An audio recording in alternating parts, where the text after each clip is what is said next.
আমি আবার বলছি, এদেশে ভাড়াটিয়া থাকবো না, ভাড়াটিয়া হিসেবে থাকবো না। এই জমিনের মালিকানা সূত্রে এদেশে বসবাস করি। এই জমিনকে আল্লাহর জন্য মুক্ত করেই ছাড়বো ইনশাআল্লাহ। আল্লাহর দ্বীনের বিজয়, সেটাই হবে আমাদের পরম প্রতিশোধ। এবং আমাদের যারা আমাদেরকে শত্রু ভেবে আমাদেরকে নিঃশেষ করার চেষ্টা করেছে, অপমান করার চেষ্টা করেছে, আমরা তাদেরকে সম্মানিত করে প্রতিশোধ নেব। আমরা তাদেরকে আদর্শের সোনালী পথে বরণ করে নেওয়ার মধ্য দিয়েই আমরা ইনশাআল্লাহ আমাদের আদর্শের বিজয়ের প্রতিশোধ গ্রহণ করব। আল্লাহ রাব্বুল আলামিন আমাদেরকে সে তৌফিক দান করুন। আমিন। আরেকটা কথা বলা হয়েছে, অনেকের কথার মধ্যে আসছে যে ভবন, একটা ভবনের আলোচনা। এই ভবনটার গুরুত্ব একসময় আমার কাছেও খুব ছিল, 3 বছর আগেও খুব ছিল।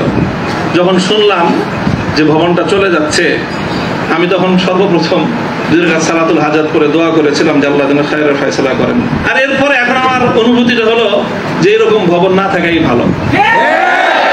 না থাকা ভালো কেন? দস্তারে না দারে মে মা গমে পেয়েছে না দারে মা হেয়েছে না দারে গমে হেয়েছে না দারে। এইরকম ভবন টবন থাকলে এগুলোকে রক্ষা করার জন্য ডানে বামে অনেক কিছু তাকানোর প্রয়োজন হয়। ভবনও নাই, রক্ষা করার জন্য কার পায়ের নিচে তেল মারার দরকার। আজ এখানে মাদ্রাসা, কালকে ইনশাআল্লাহ শাইখুল হাদিসের সন্তান মাহফুজুল হক সাহেব যদি নদীর ওই পারে যে বসেন, ইনশাআল্লাহ ওই কেরানীগঞ্জের ওই একেবারে দূরের চরে বা কোন রুটের চর, কোন চরের মধ্যে এর চেয়ে বড় মাদ্রাসা হবে। প্রয়োজন নাই ভবনের, প্রয়োজন নাই মাদ্রাসার স্থাপন কোন সম্পত্তির। ওই পুরাতন যুগে ফিরে যেতে হবে আমাদের। স্থায়ীভাবে আমি এই কথা বলতেছি। এই বিশাল বিশাল আলিশান ইমারত সাজায়, আর সেই ইমারতের মধ্যে সুন্দর সুন্দর আরামদায়ক বিলাসী রুম সাজায়, সেখানে বিলাসী এলেম চর্চা। আমি এই কথাটা আমার কাছে খুব মনে পড়ছে, বিলাসী এলেম চর্চা। আজকে আমাদেরকে এই বিলাসী এলেম চর্চায় বেড়ে বসেছে। বিলাসী এলেম চর্চার পথ বাদ দিয়ে আমাদের আকাবের এবং আসলাফদের মতো সেই খেজুর গাছের তলায়, বট গাছের নিচে সালাদ চাটের উপর বসে আমাদেরকে ক্বাল আল্লাহ ক্বাল রাসূলের তালিম দেওয়ার সেই সবক গ্রহণ করতে হবে। তাহলে ইনশাআল্লাহ আমরা বাতিলের তাখতে তাউসকে উল্টে দিয়ে সেখানে আমরা কালেমার ঝান্ডা সমুন্নত করতে পারবো। মোল্লা মুহাম্মদ ওমর রাহিমাহুল্লাহ তাআলা, তিনি সারা পৃথিবীর সুপার পাওয়ারের সাথে টক্কর দিয়েছিলেন। আমাদের বাংলাদেশের মধ্যে কোনো গণভবন আর সংসদ ভবন, বঙ্গভবন কিছুই ছিল না। কান্দাহারের ছোট্ট একটা ঘরের মধ্যে ভাঙ্গা খাটের উপরে বসে টক্কর দিয়ে দিলেন তো সুপার পাওয়ারের সাথে। সারা দুনিয়া মনে করলো যে বেকুবের দল। 20 বছর পর আল্লাহ দেখা দিলেন তারাই বিজয়ী দল।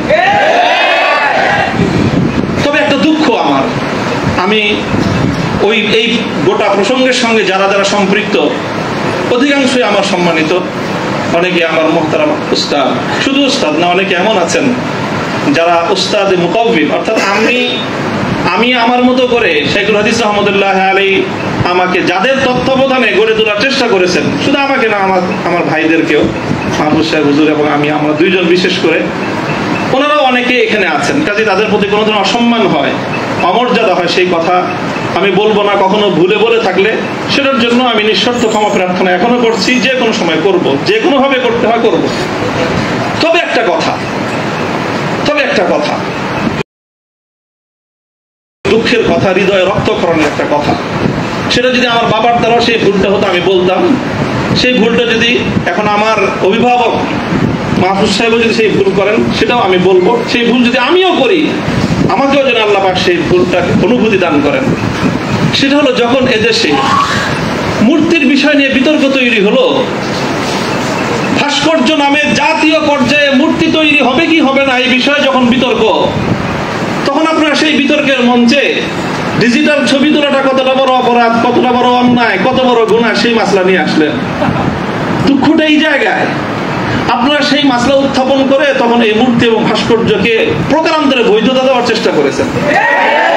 আপনারা বোঝানোর চেষ্টা করেছেন যে আজকের একটা ছাত্র ফেসবুকে তার ছবি আপলোড করা যতটুকু বড় অপরাধ, বাংলাদেশের স্বাধীনতার স্থপতি মরহুম বঙ্গবন্ধু শেখ মুজিবুর রহমান সাহেবের 60 ফুট লম্বা ভাস্কর্য নামক মূর্তি স্থাপন করা সমান অপরাধ। এটা বোঝানোর চেষ্টা করেছেন আপনারা।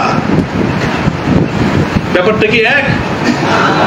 এটাই হলো দুঃখ যে এই কাজটা সামনে করেন না আপনারা যদি ভাস্কর্যের বিরোধিতা করতে ভয় পান, তাহলে আমি আপনাকে দোষারোপ করব না। ভাস্কর্য নামক এই সকল শিরকি সংস্কৃতির বিরুদ্ধে যারা কথা বলবে, তাদের প্রতিপক্ষ হয়ে মাঠে গিয়ে এই ধরনের বিতর্কিত মাসলা উত্থাপন করে জালিমের এবং যারা মূর্তি পূজারীদের দোসর তাদের অবস্থানকে সংহত করবেন। আমি জানি না, যদি বুঝে করে থাকেন গফরাল্লাহু লাকুম, আল্লাহ আপনাদেরকে মাফ করুক। আপনারা যদি বুঝে শুনে করে থাকেন আখাফু আলাইকুমুশ শিরক, আখাফু আলাইকুমুশ শিরক, না বুঝে করে থাকেন, সেটাই আমার ধারণা যে আপনারা অনেক বড় বড় আলেম, রাজনৈতিক প্রজ্ঞা আপনাদের কিছুটা ঘাটতি থেকে থাকতে পারে এই ক্ষেত্রে অন্তত। কাজেই এই জায়গাটায় বিলম্ব হলে আপনারা কথা বলেন, বিলম্ব হলেও কথা বলেন, ইতিহাস আপনাদেরকে ক্ষমা করবে না।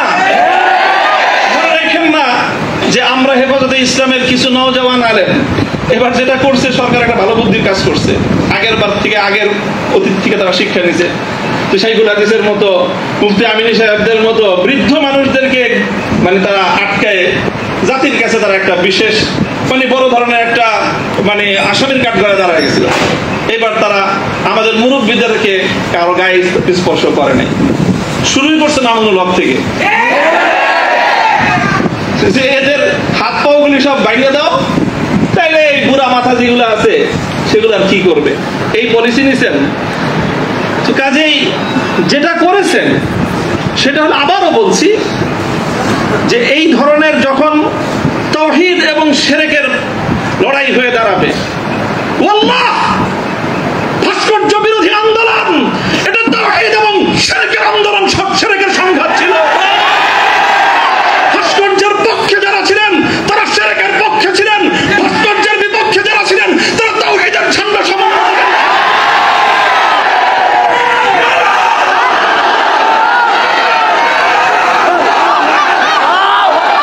আপনারা শুনেন, আবারও বলছি, ভাস্কর্যের পক্ষ বিপক্ষের এই লড়াইকে একজন মরহুম মুসলিম নেতা, মরহুম বঙ্গবন্ধু শেখ মুজিবুর রহমান সাহেবের ব্যক্তিত্বকে মাঝখানে এনে বিষয়টাকে ভিন্ন রং দেওয়ার চেষ্টা করা হয়েছিল। আমরা তখনও বলেছি, আজও বলি, ভবিষ্যতেও বলবো, ভাস্কর্য এটা বঙ্গবন্ধু শেখ মুজিবুর রহমান সাহেবের, শহীদ প্রেসিডেন্ট জিয়াউর রহমান সাহেবের, সেটার আমরা কোনো পার্থক্য করি নাই। আমি এই কথাও বলেছি, ভাস্কর্য যদি স্বয়ং আমাদের মুসলিম জাতির পিতা খলিল ইব্রাহিম আলাইহিস সালামের হয়, তাহলে সেই ভাস্কর্যের সাথে কি আচরণ করতে হয় মুহাম্মদুর রাসূলুল্লাহ শিখিয়ে দিয়ে গেছেন। আল্লাহ রাসূল সাল্লাল্লাহু আলাইহি ওয়াসাল্লাম মক্কা বিজয়ের দিন বাইতুল্লাহ থেকে যেই মূর্তিগুলো বের করেছিলেন, যে ভাস্কর্যগুলো বের করেছিলেন, তার মধ্যে তো একটা ছিল ইব্রাহিম আলাইহিস সালামের মূর্তি। কি বলেছিলেন? কাতালাহুমুল্লাহ, আল্লাহ পাক এই মক্কাবাসীদেরকে ধ্বংস করুক, তারা খলিল ইব্রাহিম আলাইহিস সালাতু ওয়াস সালামের মূর্তি তৈরি করেছে। আমাদের কথা আপনাদের পছন্দ হলো না, আমি বললাম যে ভাস্কর্য বানায়েন না, এটা বানালে বঙ্গবন্ধু যদি মুসলিম হয়ে মারা গিয়ে থাকেন কবরে তার শাস্তি হবে। তো আপনারা মনে করেন আমরা বঙ্গবন্ধুর বিরুদ্ধে বললাম, আসলে বলি নাই বিরুদ্ধে।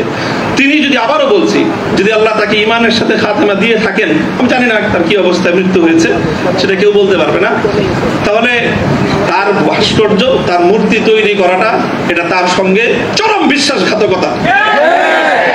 সর্বশেষ কথা হলো এই, খলিল ইব্রাহিম আলাইহিস সালাতু ওয়াস সালামকে যখন এই মূর্তি বিরোধী আন্দোলনের, মূর্তি বিরোধী কার্যক্রমের পরিণামে নমরুদ কি করেছিল?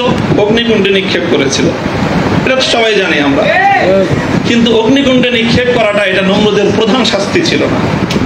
নমরুদ ইব্রাহিম আলাইহিস সালাম থেকে যে প্রতিশোধটা গ্রহণ করেছিল সেটা কিন্তু প্রধান এটা ছিল না যে নাকি কি করেছে, আগুনে নিক্ষেপ করেছে। আরে খলিল ইব্রাহিমকে আগুনে নিক্ষেপ করে আর কি প্রতিশোধ নিবে? যে বেটা তার প্রাণাধিক প্রিয় সুপুত্রকে আল্লাহর জন্য হাসি মুখে কোরবানি করতে চায়, তার নিজের জীবনের দাম তার কাছে আর কতটুকু, তারে কি মারবে আর কি জ্বালাবে? সবচেয়ে বড় যে জঘন্য কাজটা নমরুদ করেছিল সেটা হলো ইব্রাহিম আলাইহিস সালাতু ওয়াস সালামকে অগ্নিকুণ্ডে নিক্ষেপ করার আগে ওনাকে বিবস্ত্র করে ফেলেছিল, ওনার সারা শরীর থেকে কাপড় খুলে ফেলেছিল, বাংলায় বুঝেন নাই, উলঙ্গ করেছিল। আল্লাহ পাক রব্বুল আলামিন ইব্রাহিম আলাইহিস সালামকে এর জন্য একটা পুরস্কার দিবেন। সেই পুরস্কারটা আল্লাহর নবী বলেছেন, আউয়ালু মান ইউকসা ইয়াউমাল কিয়ামাতি ইব্রাহিম খলিলুল্লাহ। ও ইব্রাহিম, মূর্তির বিরুদ্ধাচরণ করার কারণে মূর্তি পূজারীরা তোমার শরীর থেকে সম্মানের আবরুর কাপড় খুলে নিয়েছে। কিয়ামতের দিন যখন সমস্ত মানুষ সর্বপ্রথম আমি তুমি ইব্রাহিম খলিলকে কাপড় পরায়ে সমস্ত মানুষের সামনে সম্মানিত করবো।